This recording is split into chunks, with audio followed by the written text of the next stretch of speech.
नमस्कार, मैं हूं ऋचा शर्मा। आप सभी दर्शकों का अन्नदाता कार्यक्रम में स्वागत करती हूं। किसान का जीवन बहुत मुश्किल होता है। वो अपने खेतों में लंबे समय तक काम करता है, उसका ध्यान सदैव फसल में ही लगा रहता है। वो अपनी कड़ी मेहनत की ताकत पर अपना जीवन व्यतीत करते हैं। ऐसे ही किसानों की प्रगति के लिए हम खेती बाड़ी से जुड़ी कुछ महत्वपूर्ण जानकारियां आप तक लाते हैं। हर रोज सुबह आपके सामने हाजिर होते हैं। तो चलिए कार्यक्रम शुरू करते हैं और सबसे पहले देखते हैं क्या है आज के अन्नदाता में। तरबूज की जैविक तरीके से खेती करके कमाएं अच्छा लाभ।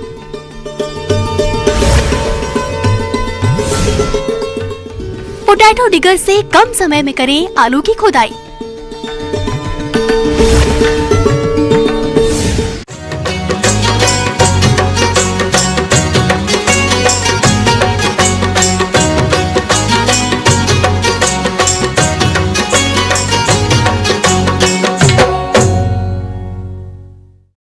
ड्रिप मल्चिंग के द्वारा किसानों को खेती करना काफी लाभकारी है, जिसमें पानी की बचत तो होती ही है, साथ ही अधिक उत्पादन भी मिलता है।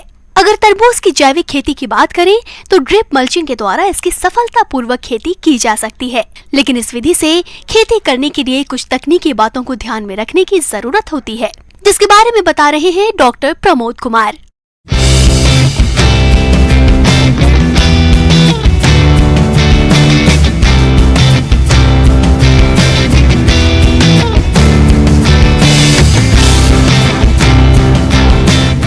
जैसा कि आप लोगों को पता है, अभी हमारा सीजन चल रहा है बेल वाली सब्जियों का। तो बेल वाली सब्जियों में हमने इस बार लगा रहे हैं तरबूज। हमारे पास 3 वैरायटीज है। एक हमारे पास मैक्स वैरायटी है जो कि ग्रीन होता है ऊपर से और अंदर से लाल है। दूसरी वैरायटी है विशाला, जिसकी अभी ट्रांसप्लांटिंग हो रहा है। तो विशाला जो वैरायटी है वो बाहर से पीला है और अंदर से लाल है। और एक वैरायटी हमारे पास अनमोल जो वैरायटी है वो बाहर से हरा है और अंदर से पीला है। तो इस बार हम तीनों वैरायटीज का ट्रायल कर रहे हैं कि किस वैरायटी का कैसा परफॉर्मेंस आता है। और हमारी कोशिश ये रहेगी कि आप लोगों को मैं डिफरेंट सेगमेंट्स के तरबूज आपके प्लेट्स में अवेलेबल कराऊं। ये जो बेल वाली जो सब्जियां हैं, इनको लगाने का समय एक आता है हमारा फरवरी मार्च, दूसरा क्या होता है जून जुलाई होता है। तो अभी हमारा ये बेस्ट टाइम चल रहा है फरवरी मार्च। अगर जो किसान भाई पहले से पौध तैयार कर रखे हैं वो इस टाइम लगा सकते हैं। अगर थोड़ा हम लेट लगाएंगे तो हमें कीमत अच्छा नहीं मिलेगा। और मैं आपको यही सजेस्ट करूंगा कि जो भी आप क्रॉप लेते हैं उनको आप ड्रिप और मल्च पर लें। ड्रिप और मल्च पे लेने पर हमारे पास जो लेबर का जो खर्चा है और जो हमारा वीडिंग वगैरह कराना पड़ता है वो काफ़ी बच जाता है और पानी का भी बचत होता है। प्लास्टिक मल्चिंग लगाने का सही तरीका, जिस खेत में फसल लगानी है उससे पहले अच्छे से जुताई करके समतल कर लें।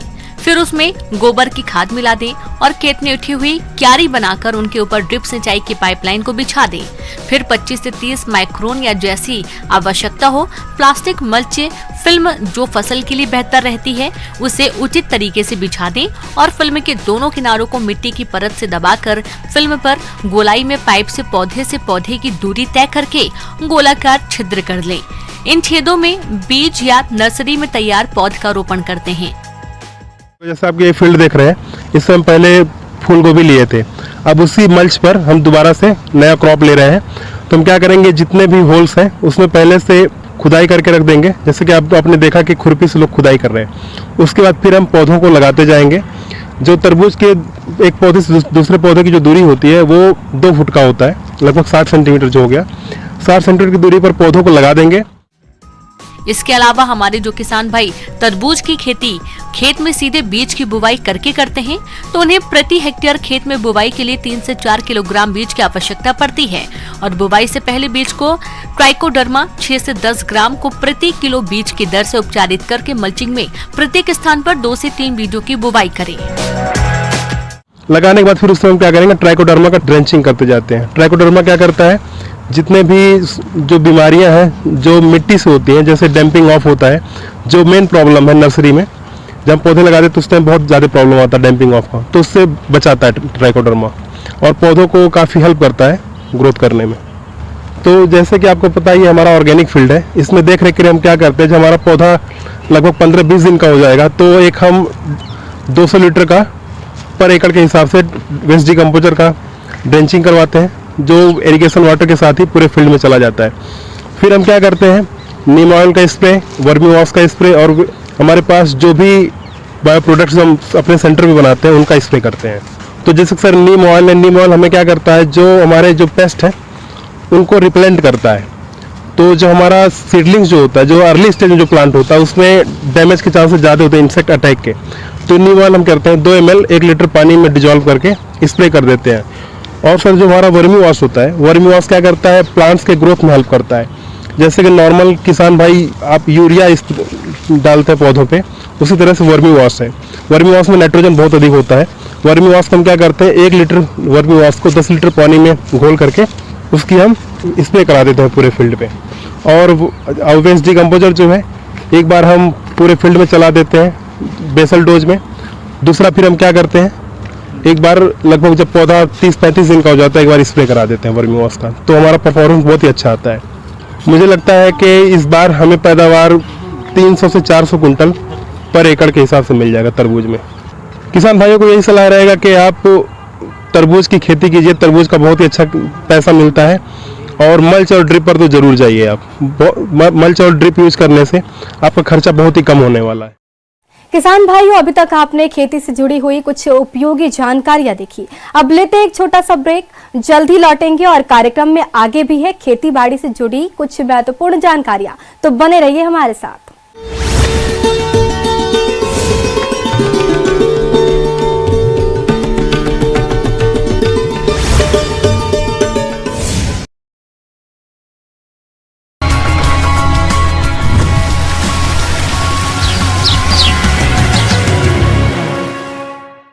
ब्रेक के बाद आप सभी दर्शकों का अन्नदाता में स्वागत है। चलिए अब रुक करते हैं अगली कड़ी की ओर।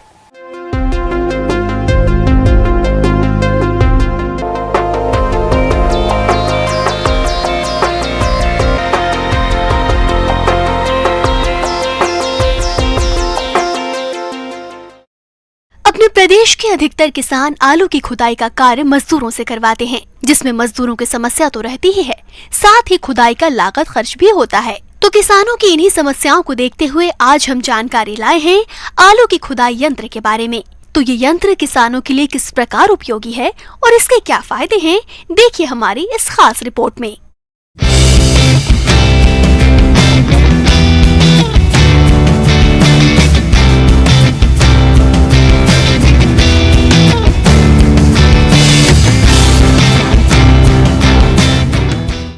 तो ये आपने बहुत ही बढ़िया सवाल किया है कि पोटैटो डिगर जैसे कि आलू उखाड़ने के लिए हमें कुछ ऐसा तकनीक है जो उपलब्ध है जो किसानों के लिए मतलब हेल्पफुल होगी।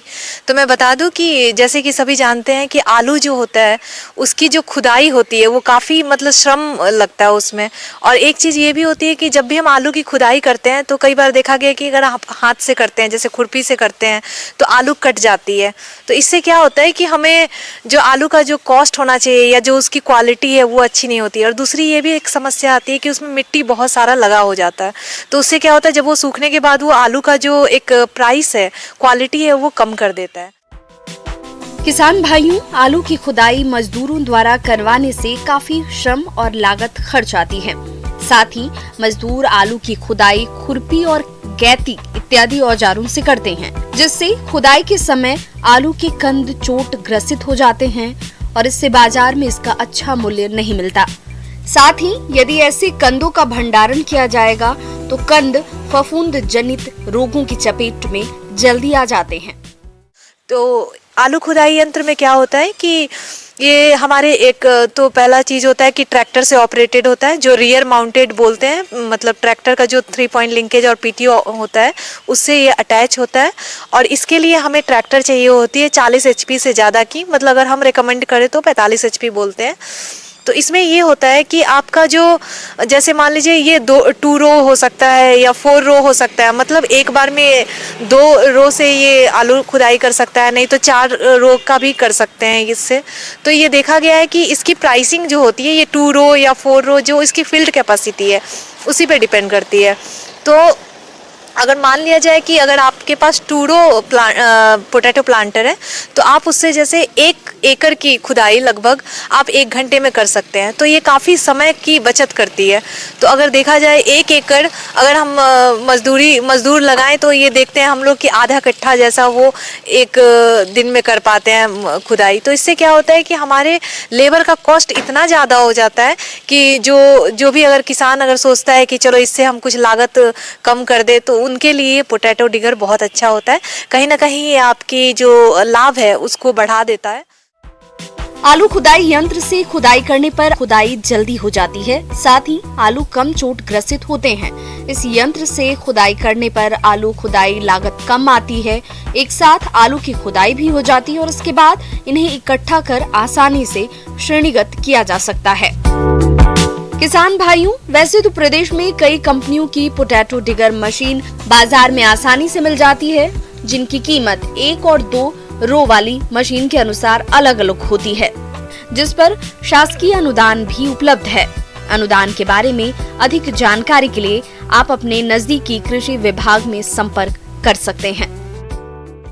तो ये एक चीज़ है जिससे कि आलू के साथ जो मिट्टी की जो मात्रा होती है वो काफ़ी कम जाती है और आलू काफ़ी साफ तरीके से नीचे की तरफ गिरता है। तो इसको स्टोर करने के लिए भी काफ़ी सहायता मिलती है हमें। तो ये सहायतामंद होता है अगर हम बात करें तो मुझे लगता है पोटैटो डिगर अच्छा है इम्प्लीमेंट। और इसकी प्राइसिंग अगर देखी जाए तो अगर हम मैनुअल और एक होता है ऑटोमेटिक, तो ये 90,000 से लेके 1.5 लाख तक रुपए में ये आपको मिल जाती है। तो अभी सरकार के द्वारा भी कुछ अनुदान दी जाती है, आप उसको देख सकते हैं। और ऐसा नहीं है कि हर साल की खेती नहीं है, ऐसा नहीं है, ये हर साल हम खेती करते हैं। तो मुझे लगता है ये आपके लिए अच्छा होगा। और किसान भाइयों से अनुरोध है कि मशीनीकरण करें और इस चीज़ को अपने खेतों में और अपने जगह पे अपने यहाँ इम्प्लीमेंट करें, वापस लाएं इसको मशीनों को और अपने खेतों में इसका प्रयोग करें, यंत्रीकरण की तरफ ध्यान दें।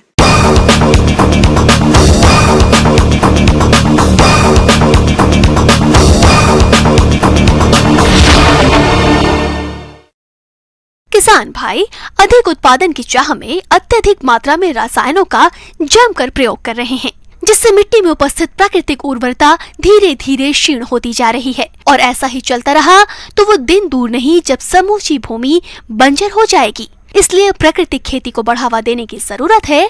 तो चलिए प्राकृतिक खेती की तकनीक और इसके लाभों के बारे में जानते हैं डॉक्टर सुभाष चंद्र वर्मा से।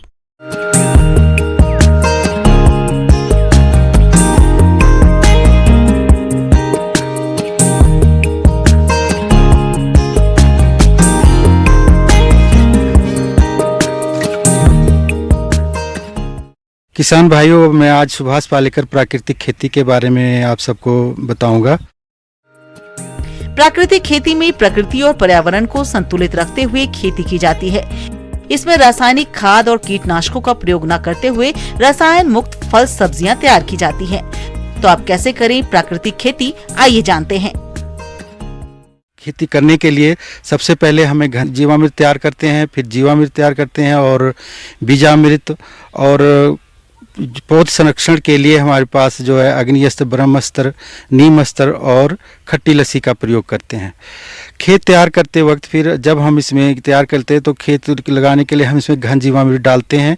और घन जीवामृत डालने के लिए घन जीवामृत कैसे बनाते हैं, उसमें गोबर होता है और गोमूत्र आदि का उपयोग करके बनाते हैं। ऐसे ही जो बीजामृत है, एक बीजामृत है जो बीज लगाने से पहले या नर्सरी पौध लगाने से पहले हम उसको नर्सरी को या बीज को बीजामृत से ट्रीट कर लेते हैं। इससे क्या होता है कि जो इसमें कीड़े या बीमारियां होती हैं वो उससे हम उसको ख़त्म कर देते हैं, वो उसमें फिर बीज में नहीं लगते हैं।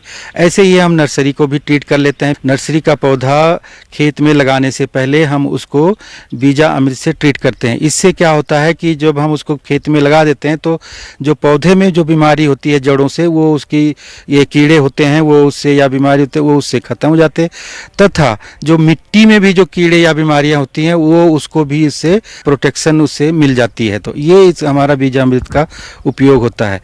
ऐसे ही हम जब फसल लगा देते हैं उसके बाद हम इसमें आच्छादन का प्रयोग करते हैं। आच्छादन जो है, जैसे कि हमारे खेत में जो घास फूस होते हैं, मिले हुए होते हैं, उन्हीं से लेकर के कम से कम 1 इंच मोटी तय उस पे मिट्टी पे हम बिछा देते हैं। और उसके बीच बीच में जैसे हमारे पौधे लगे होते हैं तो मिट्टी को हम बिल्कुल खाली जगह नहीं छोड़ते हैं, सारी की सारी जगह जो है आच्छादन से ढकी होनी चाहिए। आच्छादन का जो प्रयोग करने का फ़ायदा ये होता है कि आच्छादन से एक तो मिट्टी में नमी बनी रहती है और नमी बनने के साथ साथ मिट्टी भुरभुरी रहती है, उसमें खरपतवार की संख्या ज़्यादा नहीं निकलते हैं और उसमें केंचुओं की संख्या भी बढ़ जाती है। तो जीवामृत है, जीवामृत में देसी गाय का गोबर और देसी गाय का गोमूत्र और बेसन और थोड़ा सा 250 ग्राम के आसपास 1 मुट्ठी भर मिट्टी लेकर के उसमें मिला लेते हैं और फिर 72 घंटे के लिए उसको मिला करके 200 लीटर पानी में डाल देते हैं और उसको घड़ी की सुई के अनुसार घुमाते हैं। उसके बाद में हम उसको 72 घंटे रख देते हैं, बाद में उसको छान करके हम इसका उपयोग करते हैं। जीवामृत का प्रयोग किसान भाई खाद्यान्न फसलों, तिलहनी फसलों, दलहनी फसलों, शाक सब्जियों और फल बागानों में कर सकते हैं। अगर किसान भाई फसलों पर इसका प्रयोग करना चाहते हैं तो वह 2 लीटर जीवामृत को 13 लीटर पानी में घोलकर 15 दिन के अंतराल पर छिड़काव करें। इसी तरीके से जब फसल लग जाती है और तैयार हो जाती है तो 20 दिन के बाद या हम उसको फसल को मॉनिटर करते रहते हैं, रेगुलर इंटरवल पर देखते रहते हैं कि कब इसमें बीमारी आ रही, कब कीड़ा आ रहा है लगाने पे। तो उसमें हम जो है अग्निअस्त्र, ब्रह्मास्त्र और नीमास्त्र, इन दवाइयों का जो है हम उपयोग करते हैं। कब कब करते हैं, अभी तक हमने जो देखा है 2 साल की अपनी इस स्टडी में कि अगर मान लो जैसे कीड़े लगते हैं गोभी में, गोभी वर्गीय जो कीड़े लगते हैं उसको हम 1 सप्ताह के अंतराल पे छिड़काव करते हैं। इसके 1 सप्ताह के अंतराल पे छिड़काव करने से क्या होता है कि जो भी इसमें कीड़ा आएगा वो खत्म हो जाएगा, मर जाएगा। और हमारा मुख्य उद्देश्य होता है कि हमने इसमें फसल पे कीड़े को आने नहीं देना है। इससे जो है हमारी फसल जो है स्वस्थ रहती है। और इसमें प्राकृतिक खेती में एक फ़ायदा यह है कि इसकी जो पैदावार है, क्वालिटी है, क्वालिटी बहुत उत्तम क्वालिटी की होती है कि तो इसका मतलब ये हुआ कि अगर हम प्राकृतिक विधि से की हुई सब्जी या जो चीज़ अगर हम खाते हैं तो उसके साथ हमें न्यूट्रिएंट जो है पोषक तत्व हैं वो हमें अधिक मात्रा में मिलते हैं। इसके रासायनिक विधि से अगर हम उसको कंपेयर करके देखें तो हमारी बॉडी भी में उसमें भी संतुलन जो पौष्टिकता बढ़ी रहेगी, हमें दूसरी बाहर से दवाइयों की मात्रा भी कम लेनी पड़ेगी। आगे और भी है खेती बाड़ी से जुड़ी बहुत सी रोचक जानकारियां, पर यहाँ पर रुकेंगे एक और ब्रेक के लिए, जल्द हाजिर होते हैं।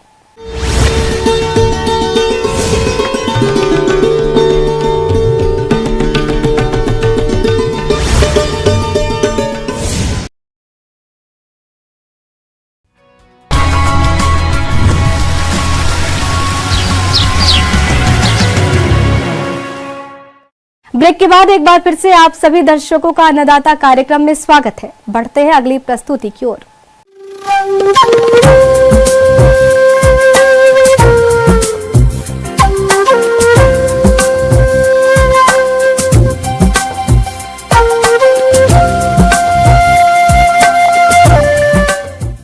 मौसम के अनुसार प्रबंधनों पर ही टिकी है आपकी खेतीबाड़ी, इसलिए मौसम पूर्वानुमान और उस पर आधारित साप्ताहिक कृषि सलाह इस प्रकार है।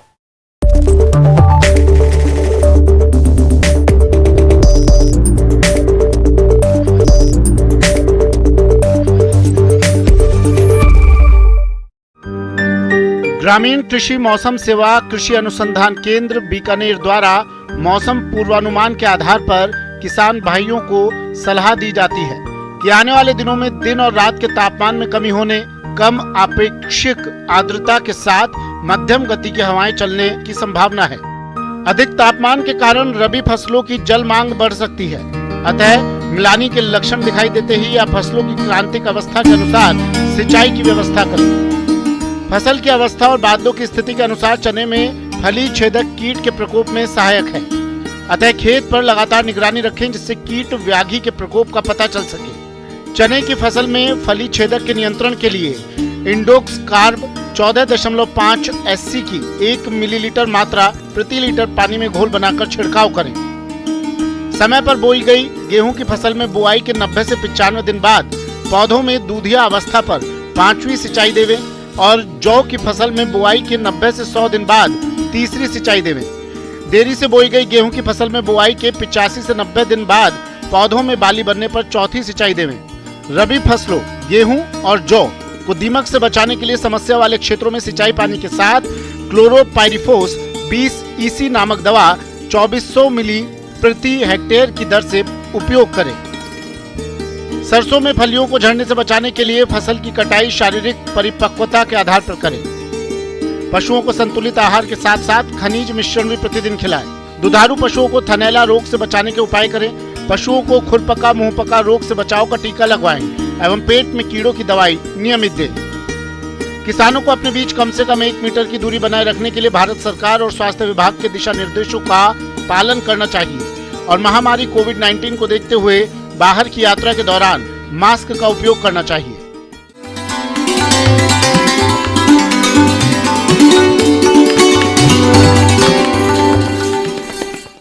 अन्नदाता हेल्पलाइन निःशुल्क फोन संपर्क सेवा के माध्यम से आपके द्वारा पूछे गए प्रश्नों में से 1 या 2 महत्वपूर्ण प्रश्न को हम अपने कार्यक्रम में शामिल करते हैं। इसी के तहत आज का चयनित प्रश्न और इसका जवाब इस प्रकार है। अन्नदाता निःशुल्क फोन संपर्क सेवा के माध्यम से पूछे गए प्रश्नों में से आज हमने जिस प्रश्न को कार्यक्रम में शामिल किया है उसे पूछा है ग्राम करमोदा, जिला सवाई माधोपुर के कृषक रमेश कुमार ने। ये अमरूदों के पुराने अनुत्पादक वृक्षों की कटाई छटाई किस प्रकार से करें ताकि इनसे दोबारा से अच्छा फल उत्पादन मिल सके। तो रमेश कुमार जी, आपकी जानकारी के लिए प्रस्तुत है कार्यक्रम का ये अंश।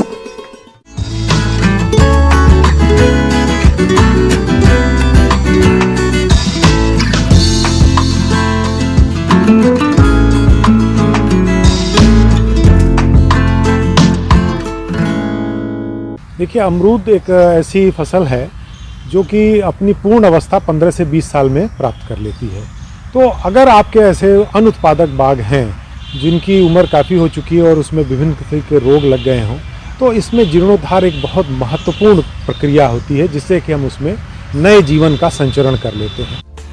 आपके बाग अगर 15 से 20 साल पुराने हैं और उसमें फलन सही तरीके से या हर साल नहीं हो रहा है तो उसका जीर्णोद्धार करके फिर से पहले जैसे उत्पादन ले सकते हैं। इसमें मुख्य तने से निकलने वाली जितनी शाखाएं हैं उन्हें मुख्य तने से 1 फीट के आसपास से कटाई कर दी जाती है, जिसमें नई शाखाएं निकलती हैं और उन शाखाओं में फिर से फलन आने लगता है।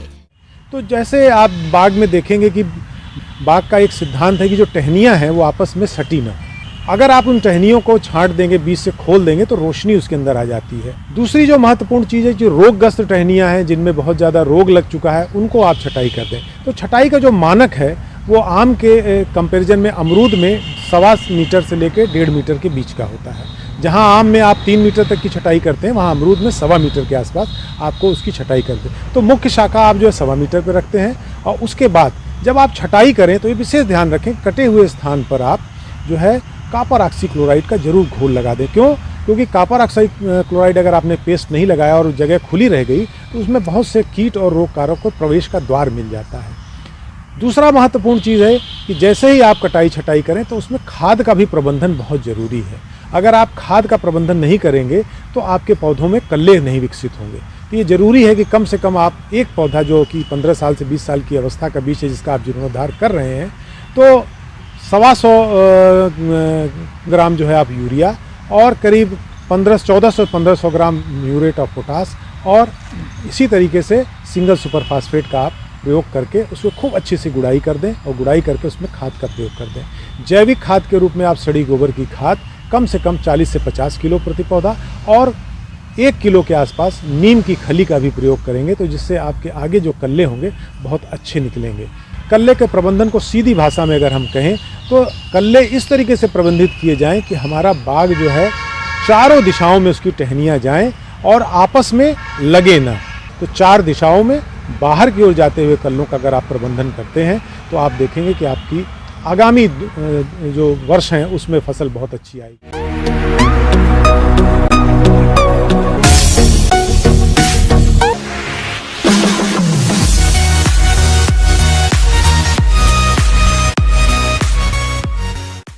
आइए अब एक नजर डालते हैं राज्य के कुछ चुनी हुई मंडियों के प्रमुख फसलों के बाजार भाव पर।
किसान भाइयों, अन्नदाता आपकी सेवा के लिए संकल्परत है। कृषि संबंधित समस्या और सुझावों के लिए आप हमें इस पते पर संपर्क भी कर सकते हैं।